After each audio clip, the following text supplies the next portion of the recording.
మొత్తం మీద ఇక్కడ పట్టభద్రుల ఎమ్మెల్సీకి ఎన్నికలకు సంబంధించి ఒక ప్రధానంగా చర్చనీయాంశంగా మారింది.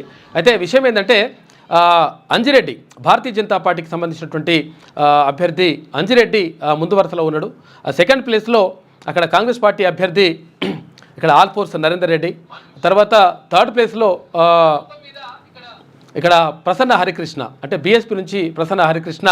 అంటే ఈ కొనసాగుతూ ఉంది. ఇంకా 11వ రౌండ్ వరకు ఇప్పుడు జరిగింది. అంటే పోలింగ్ అంటే ఇక్కడ కౌంటింగ్ ప్రక్రియ అనేటువంటి కొనసాగుతూ ఉంది. అయితే ఇక్కడ ఇవాళ సాయంత్రం ఇవాళ నైట్ వరకు వస్తుందా లేకపోతే రేపటి వరకు కూడా కొనసాగుతా అనేటువంటిది కూడా ఒక చర్చ జరుగుతూ ఉంది. 11 రౌండ్లు ఇప్పుడు అవుతూ ఉన్నాయి. అయితే మరి మొదటిసారే అంటే ప్రథమ ప్రాధాన్య ఓటుతోటే మరి దీనికి రిజల్ట్ వచ్చేటువంటి అవకాశం ఉందా అంటే వచ్చే అవకాశాలు కనిపించట్లేదు. మొత్తం మీద రెండవ ప్రాధాన్యత ఓటుతోటి రిజల్ట్స్ వచ్చేటువంటి అవకాశం కనిపిస్తూ ఉంది. ఈ నేపథ్యంలో మరి రెండవ రౌండ్లో మరి ఇవన్నీ కూడా తలక్రిందులు అయితేయా కావా అనేటువంటి దానిపైన కూడా ఒక సందిగ్ధత నెలకొంది. ఎందుకంటే కొంతవరకు అంటే ఎక్కువ గ్యాప్ ఉండడంతో మరి అది జరుగుతుందా జరగదా అనే దానిపైన ఒక చర్చ మాత్రం జరుగుతూ ఉంది. రజనన్న కూడా వచ్చేసిండు. రెండన్నా గుడ్ మార్నింగ్ అందరికీ good morning. So Karimnagar graduate MLC సంబంధించిన రిజల్ట్ సో కంటిన్యూ అవుతా ఉన్నది. మనకి ఇప్పటివరకు అందిన సమాచారం ప్రకారం 10 రౌండ్లు పూర్తయినాయి. లాస్ట్ ఇంకొక 14,000 ఓట్లు మాత్రమే లెక్కించాల్సి ఉంది. 2,24,000 ఓట్లలో 2,10,000 ఓట్ల లెక్కింపు ప్రక్రియ పూర్తయింది. సో 2,10,000 ఓట్ల లెక్కింపు ప్రక్రియ పూర్తయిన తర్వాత బీజేపీ అభ్యర్థి అంజిరెడ్డి 4,500 ఓట్ల ఆధిక్యంలో కాంగ్రెస్ పార్టీ అభ్యర్థి నరేందర్ రెడ్డిపై ఉన్నారు. సో అదేవిధంగా నరేందర్ రెడ్డికి ప్రసన్న హరికృష్ణకు మధ్యలో 9,000 చిల్లర ఓట్ల గ్యాప్ ఉంది. సో 3వ స్థానంలో ప్రసన్న హరికృష్ణకు, అదేవిధంగా 2వ స్థానంలో ఉన్నటువంటి నరేందర్ రెడ్డి మధ్యలో 9,000 ఓట్ల గ్యాప్ ఉంటే, అదేవిధంగా నరేందర్ రెడ్డికి అంజిరెడ్డికి మధ్యలో 4,500 ఓట్ల తేడా ఉన్నట్టుగా మనకు సమాచారం. ఇక్కడ అదే ఇప్పుడు 10వ రౌండ్ పూర్తయిన తర్వాత సో లాస్ట్ ఇంకొక 14,000 ఓట్లను మాత్రమే లెక్కించాల్సి ఉంది. కాబట్టి సో ఈ ఎన్నికల ఫలితాలకు సంబంధించినటువంటి విషయంలో నిజంగా ప్రసన్న హరికృష్ణ అద్భుతంగా పనిచేసిండు. సో అనతి కాలంలోనే 2 ప్రధాన జాతీయ పార్టీలకు సంబంధించిన అభ్యర్థులను కోట్లాది రూపాయలను వెదజల్లిన హంగు ఆర్భాటాలు, కార్యకర్తలు, క్యాడరు, లీడరు, సో ఇవన్నీ ఉన్నప్పటికీ కేవలం 90 రోజుల్లో వచ్చినటువంటి బీసీ ఉద్యమ చైతన్య ఫలితంగా 2 ప్రధాన పార్టీలకు, అదేవిధంగా తెలంగాణ రాష్ట్రంలో ఆధిపత్య వర్గంగా ఉన్నటువంటి ఆ వర్గాలకు గట్టి పోటునిస్తూ ప్రసన్న హరికృష్ణ అద్భుతంగా పనిచేసిండు. సో ప్రసన్న హరికృష్ణకు నిజంగా ఇంత భారీ సంఖ్యలో ఓట్లు రావడం ఇప్పుడు ప్రధాన పార్టీలకు సంబంధించి ఒక పరీక్ష ఎదురు కాబోతూ ఉన్నది. కాబట్టి సో చూడాలి. సో ఫైనల్గా ఈ రిజల్ట్ సంబంధించి ఒక్కొక్కరికి ఉన్నటువంటి లెక్కలు వేసుకుంటా ఉన్నారు. సో రకరకాల లెక్కలు, రకరకాల అంచనాలు, సో ఇవన్నీ కూడా ఉన్నాయి. సో ఈ లెక్కలలో ఇదే ట్రెండ్ కనుక కంటిన్యూ అయితే సో భారతీయ జనతా పార్టీకి విజయం సాధించేటువంటి అవకాశాలు ఉండొచ్చు. అయితే ఇక్కడ ఒకటి ఆసక్తికరమైనటువంటి విషయం, కరీంనగర్ గ్రాడ్యుయేట్ ఎమ్మెల్సీకి సంబంధించినటువంటి అత్యంత ఆసక్తికరమైనటువంటి విషయం ఏంటంటే 6 రౌండ్ల తర్వాత బీజేపీ అభ్యర్థి 7,500 నుంచి 8,000 మధ్యలో ఆధిక్యానికి వరకు టచ్ అయిండు. ఆ తర్వాత నీకు 7వ రౌండ్ నుంచి బీజేపీ అభ్యర్థి క్రమేణా తన ఆధిక్యాన్ని కోల్పోతూ ప్రజెంట్ 10వ రౌండ్ పూర్తయ్యేసరికి 4,500 ఓట్ల వరకు వచ్చి ఆగి ఉన్నాడు. కాబట్టి ఇక లెక్కించాల్సిన ఓట్లు కేవలం 14,000 ఓట్లు మాత్రమే ఉన్నాయి మొదటి ప్రాధాన్యతకు సంబంధించి. సో ఈ 14,000 ఓట్లను లెక్కించిన తర్వాత కూడా ఒకవేళ భారతీయ జనతా పార్టీ అభ్యర్థికి లీడ్ అట్లే కోల్పోతే 300-400 ఓట్లు లీడ్ కోల్పోయి దాదాపు 4,000 కొంచెం అటు ఇటుగా ఉండొచ్చు. ఒకవేళ 500-600 లీడ్ కనుక పెరిగితే ఇందులో 5,000కు టచ్ కావచ్చు. సో అయినప్పటికీ ఇక్కడ విజేత భారతీయ జనతా పార్టీ అనడానికి వీల్లేదు. సో ఇక్కడ కూడా మళ్ళీ సెకండ్ ప్రియారిటీకి సంబంధించి అత్యంత కీలకమైనటువంటి విషయం ఏంటంటే ప్రసన్న హరికృష్ణకు సంబంధించిన ఓట్లే ఇక్కడ అత్యంత కీలకం కాబోతా ఉన్నాయి. ప్రసన్న హరికృష్ణ తర్వాత వచ్చినటువంటి అభ్యర్థుల ఓట్లు యాదగిరి శేఖరరావు కావచ్చు, అదేవిధంగా సర్దార్ రవీందర్ సింగ్తో పాటు ఇతర ఇండిపెండెంట్ మిత్రులు, సో వీళ్ళందరి దగ్గర కలిపినా కూడా దాదాపు ఒక 4-5 వేల ఓట్లకు మించి లేవు. కాబట్టి సో 4-5 వేల ఓట్లతోని ఇక్కడ రిజల్ట్ తేలేటువంటి అవకాశం లేదు. కాబట్టి సో 2వ స్థానంలో ఉన్నటువంటి ఎవరైతే నరేందర్ రెడ్డి ఉన్నారో, సో 2వ స్థానంలో ఉన్నటువంటి నరేందర్ రెడ్డికి ప్రసన్న హరికృష్ణ మధ్యలో హ్యూజ్ గ్యాప్ 9,000 పైచిలుకుంది. సో హరికృష్ణ కింద ఉన్నటువంటి అభ్యర్థులు అందరి దగ్గర కూడా 5-6 వేల ఓట్లకు మించి లేవు. సో కాబట్టి వన్ సైడ్ ప్రసన్న హరికృష్ణకు వచ్చినా కూడా మనం నరేందర్ రెడ్డిని టచ్ చేసేటువంటి పరిస్థితి లేదు. కాబట్టి ఇక ఈ ఎన్నికల్లో దాదాపు ప్రసన్న హరికృష్ణ ఎలిమినేషన్ ప్రక్రియనే అత్యంత కీలకం కాబోతా ఉన్నది. సో ప్రసన్న హరికృష్ణకు వచ్చినటువంటి ఈ 55,000 నుంచి 60,000 ఓట్లు ఏవైతే ఉన్నాయో, ఈ 60,000 పైచిల్ కోట్లలో రెండవ ప్రాధాన్యత ఓట్లు ఎవరికి పడ్డాయనే దానిపైన నరేందర్ రెడ్డా అంజిరెడ్డా అనేది విజేత డిసైడ్ అయ్యేటువంటి అవకాశం ఉంది. సో ఎవరికి వారికి అంచనాలు ఉండొచ్చు, కాంగ్రెస్ పార్టీకి అదేవిధంగా భారతీయ జనతా పార్టీకి.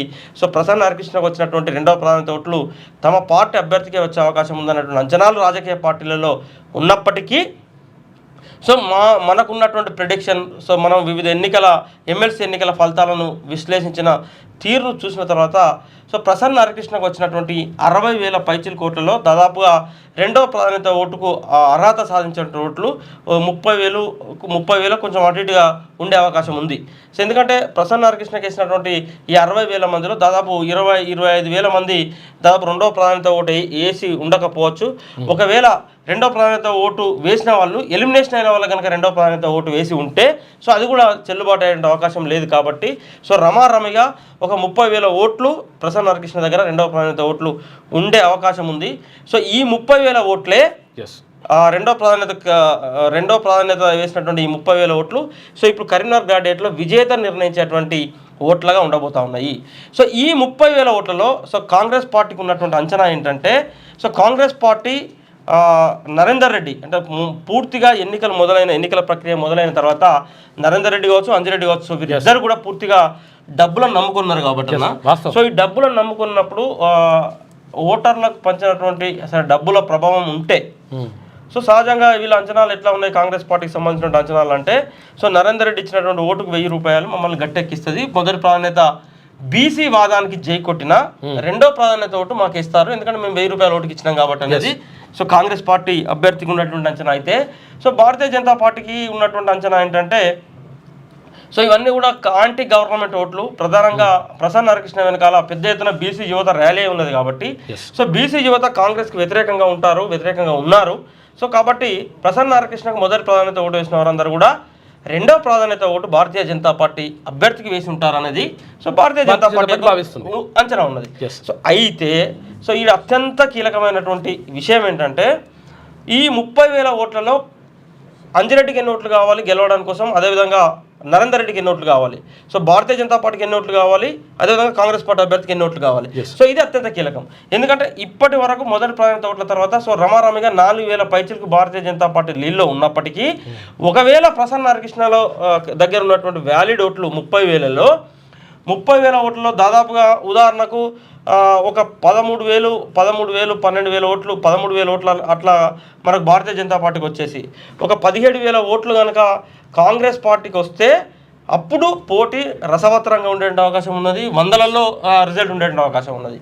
లేదు ఒకవేళ కనుక ఒక 16,000 ఓట్లు, 15,000 ఓట్లు కాంగ్రెస్ పార్టీకి వచ్చినా, ఒక 13,000-14,000 ఓట్లు కనుక భారతీయ జనతా పార్టీకి వస్తే 1,000-2,000 ఓట్లతో బీజేపీ గెలిచేటువంటి అవకాశం ఉంది. లేదు ఒక 2,000-3,000 ఓట్లు ప్రసన్న హరికృష్ణ దగ్గర లీడ్ బీజేపీకి వచ్చినా బీజేపీ గెలవడానికి అవకాశం ఉంటుంది. సో కాబట్టి ఇక్కడ కీలకమైనటువంటి విషయం ఏంటంటే, ఒకవేళ కనుక నెక్ టు నెక్ ఇప్పుడు ఒక 17,000 ఓట్లు కాంగ్రెస్ పార్టీకి వచ్చినప్పుడు, ఒక 13,000 ఓట్లు బీజేపీ అభ్యర్థికి వచ్చినప్పుడు, సో రెండో ప్రాధాన్యత ఓట్లలో ఈ 4,000 ఓట్లను మొదటి ప్రాధాన్యతలో వచ్చిన వాళ్ళకి క్రాస్ అయ్యి సో నెక్ టు నెక్ వెళ్ళేటువంటి అవకాశం ఉంటుంది. సో అట్లా నెక్ టు నెక్ వెళ్ళినప్పుడు కాంగ్రెస్ పార్టీ ముందు 1-2 ఆప్షన్స్ ఉన్నాయి. చాలా క్లియర్గా మనం ఇక్కడ అబ్జర్వ్ చేయాల్సింది ఏంటంటే, ఇక్కడ కాంగ్రెస్ పార్టీకి ఉన్నటువంటి ఆప్షన్స్ ఏంటంటే, ప్రధానంగా ఏదైతే 28,000 ఓట్లు చెల్లనివిగా పరిగణిస్తూ ఎన్నికల కమిషన్ నుంచి పక్కకు పెట్టినవి లెక్కలు చెప్పిరా. ఓకే, సో ఈ ఎక్కడైతే మనకు కాంగ్రెస్ పార్టీ కావచ్చు, అదేవిధంగా బీజేపీ, బీఆర్ఎస్ ఏ పార్టీ నుంచి అయినా కూడా మనకు చెల్లెని ఓట్లుగా దాదాపు 20,000 పైచీల కోట్లు 28,000 ఓట్లు చెల్లెని ఓట్లుగా చెప్పినారు. సో ఈ 28,000 ఓట్లను మళ్ళీ రీకౌంటింగ్ చేసే అవకాశం ఉన్నది, రీకౌంట్ చేసే ప్రమాదం ఉన్నది. సో రీకౌంటింగ్ చేసినప్పుడు అప్పుడు ఏం జరుగుతుంది, సహజంగానే అంటారు అంతే. అక్కడ అధికారంలో ఉన్నటువంటి పార్టీ కొంత అడ్వాంటేజ్ జరిగే అవకాశం ఉంటుంది. ఒకవేళ వందలలో కనుక రిజల్ట్ వచ్చినప్పుడు కాంగ్రెస్ పార్టీ రీకౌంటింగ్ డిమాండ్ చేయొచ్చు. సో రీకౌంటింగ్ కనుక డిమాండ్ జరిగితే ఈ చెల్లెను ఓట్లుగా డిసైడ్ చేసినటువంటి ఓట్లనే ప్రధానంగా లెక్కిస్తారు. ఎందుకంటే ఇంకా ఆ ఓట్లలో మళ్ళీ తీయడానికి ఏం లేదు కదా. సో తీయడానికి ఏం లేదు, లెక్కించడానికి ఏం లేదు. ఆ 28,000 ఓట్ల నుండి ఏమన్నా 150 అటు ఇటుగా జరిగేటువంటి అవకాశాలు ఉంటాయి.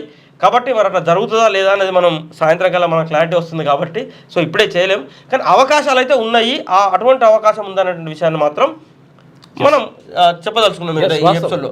సో కాబట్టి సరే ఏం జరిగినా కూడా అంతిమంగా కరీంనగర్, నిజామాబాద్, ఆదిలాబాద్, మెదక్ జిల్లాలలో సో గడిచినటువంటి 2-3 నెలలుగా బీసీ వాదం చుట్టూ ఎన్నికలను నడపడంలో సో అందరూ కూడా బీసీ ఉద్యమకారులు, బీసీ ఉద్యోగులు, బీసీ మేధావులు అందరూ కూడా సక్సెస్ అయ్యారు. ప్రసన్న హరికృష్ణ టెక్నికల్గా ఈరోజు ఒకవేళ అధికారికంగా ఓటమి చెందినప్పటికీ సో భవిష్యత్తులో ప్రసన్న హరికృష్ణకు సంబంధించినటువంటి క్లీన్ ఇమేజ్ సో ప్రసన్న హరికృష్ణకు మున్ముందు అద్భుతంగా ఉపయోగపడే అవకాశాలు ఉన్నాయి. సో ఇంకా ఇది గ్రాడ్యుయేట్ ఎమ్మెల్సీ రిజల్ట్ సంబంధించిన మిగిలిన మార్నింగ్ న్యూస్లోకి వెళ్దాం. లేటెస్ట్ న్యూస్ తెలుగు మరియు ఇంగ్లీష్ అప్డేట్స్ కోసం ఇప్పుడే క్యూన్యూస్ అఫీషియల్ యాప్ని ప్లే స్టోర్ నుండి డౌన్లోడ్ చేసుకోండి. సరికొత్త సమాచారాల కోసం క్యూన్యూస్ వెబ్సైట్ని ఫాలో అవ్వండి. ఛానల్లో ప్రాంతీయ, జాతీయ, అంతర్జాతీయ వార్తలు వీక్షించండి. లైక్ చేయండి,